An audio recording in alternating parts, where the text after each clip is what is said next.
பூஜ்யாய ராகவேந்திராய சத்ய தர்மரதாய ச பஜதாம் கல்பவ்ருக்ஷாய நமதாம் காமதேனுவே.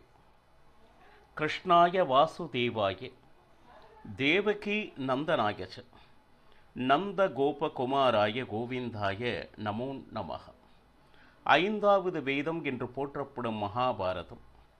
அந்த மகாபாரதத்துள் உள்ளடங்கிய பாரிஜாத தேனாக இருக்கக்கூடியதே பகவத்கீதை. இப்போ முதல் அத்தியாயம் அர்ஜுன விஷாத யோகம். யுத்த ரணாங்கணத்திலே தன்னுடன் கூட இருக்கக்கூடிய பந்து பாந்தவர்கள், ஆச்சாரிய பெருமக்கள், பாட்டனார்கள் இவர்கள் அனைவரையும் கண்டு இவர்களை கொன்று கிடைக்கக்கூடிய ராஜ்யத்தை நாம் அனுபவிக்க வேண்டுமா? இதற்கு பதிலாக காட்டிற்கு சென்று பிச்சை எடுப்பதே மேல் என்கின்ற அளவிற்கு அர்ஜுனனுடைய சிந்தனை, மனதில் உள்ள குழப்பம் அந்த உச்சியில் இருக்க. நான் போர் புரிய மாட்டேன், கைகள் நடுங்குகிறது, கண்கள் கலங்குகிறது அப்படின்னு சொல்லிட்டு பாரு.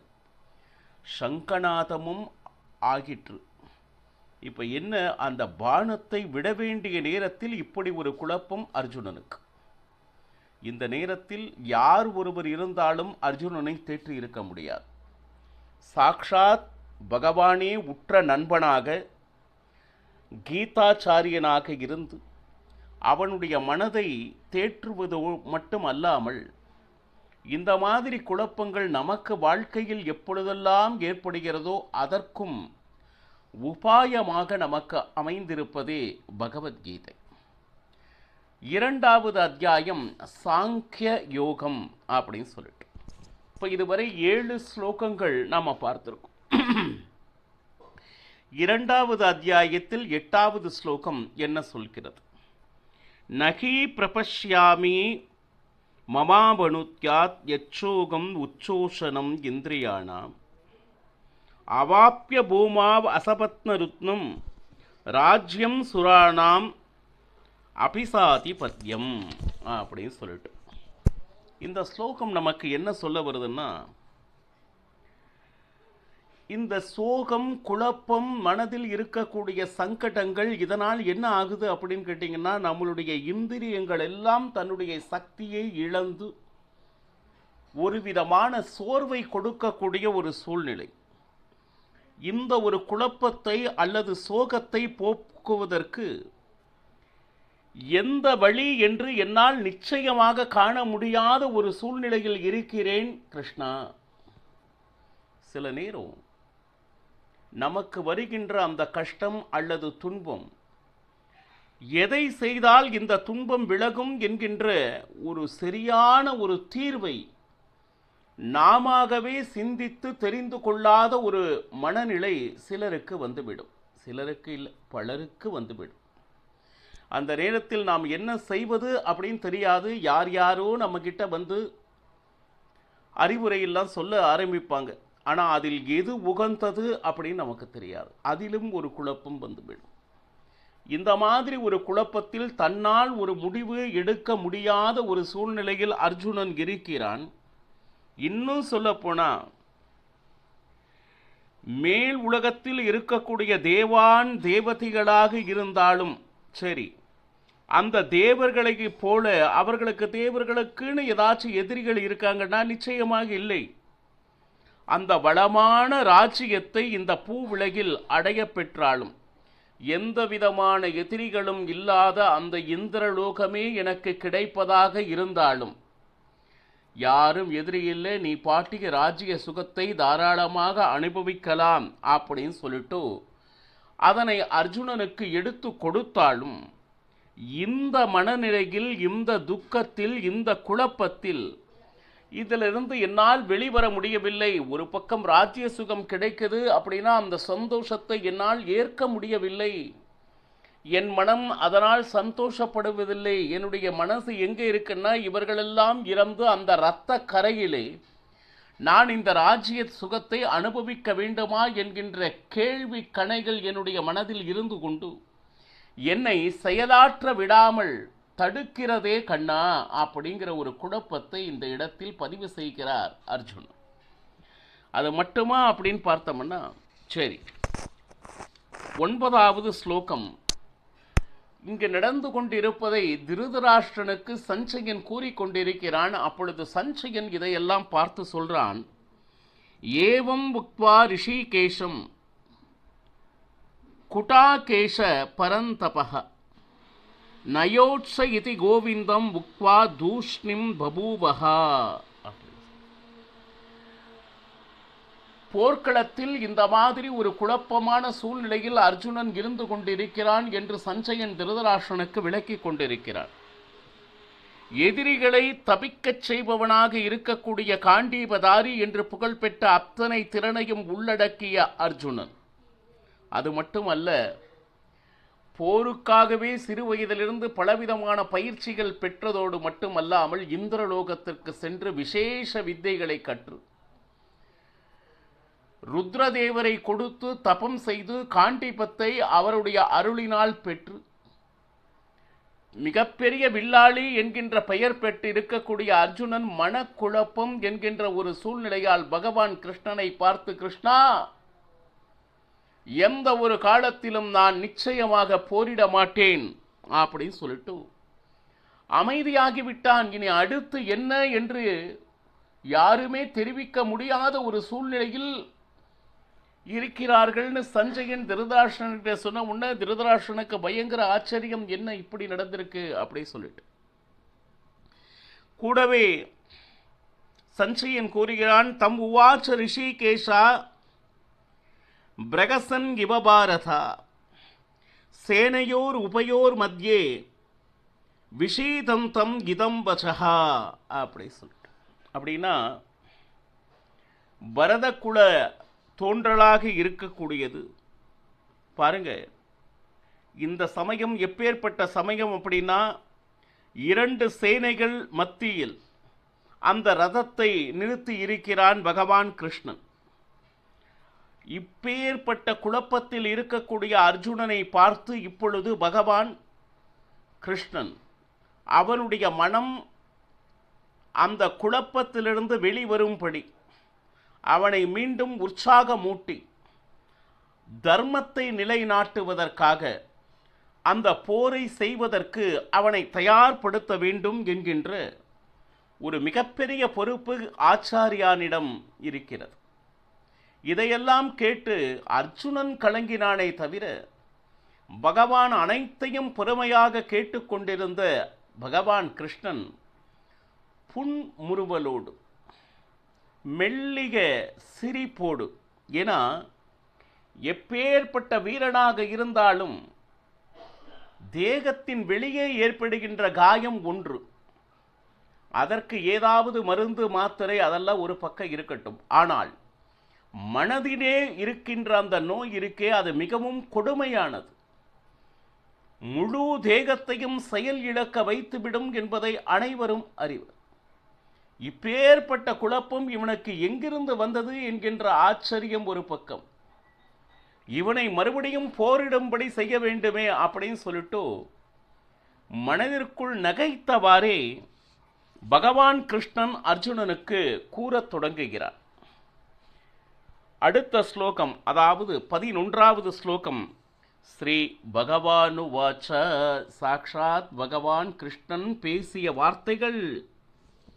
அசோச்யான் அன்மச்சோசஸ்வம் பிரஜாவாதாஞ்ச பாசசி கதாசும் அகதாசும் ச நானுஷோஷந்தி பண்டிதாக அப்படி சொல்லிட்டு பகவான் கிருஷ்ணன் தன் திருவாய் வழியாக சொல்கின்ற அற்புதமான வரிகள் பாருங்க.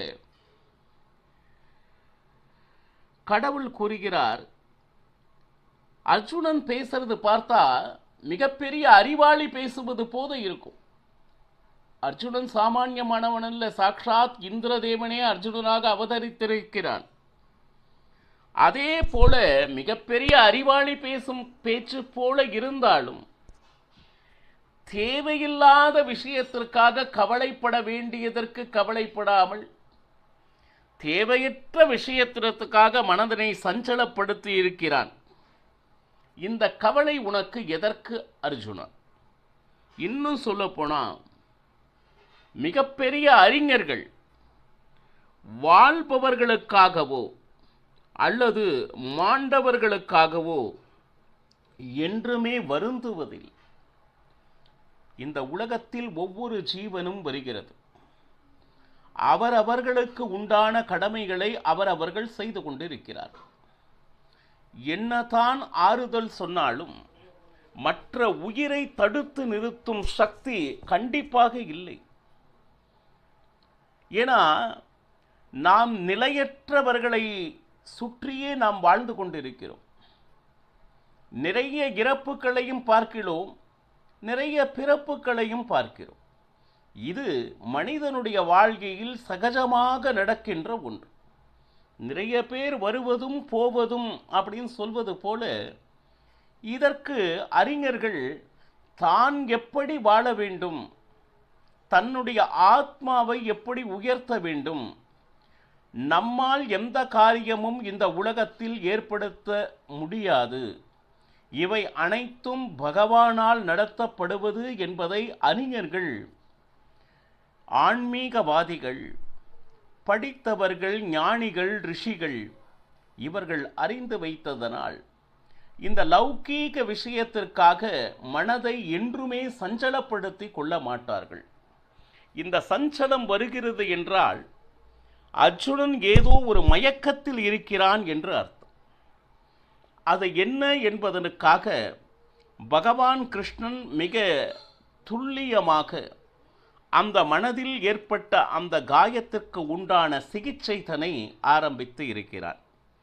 12வது ஸ்லோகம். நத்வேவாகம் ஜாதுநாசம் நத்வம் நேமே ஜனாதிபாஹா நச்சைவன பவிஷ்யாமஹ சர்வே வயம் அதப்பரமம். பாருங்க,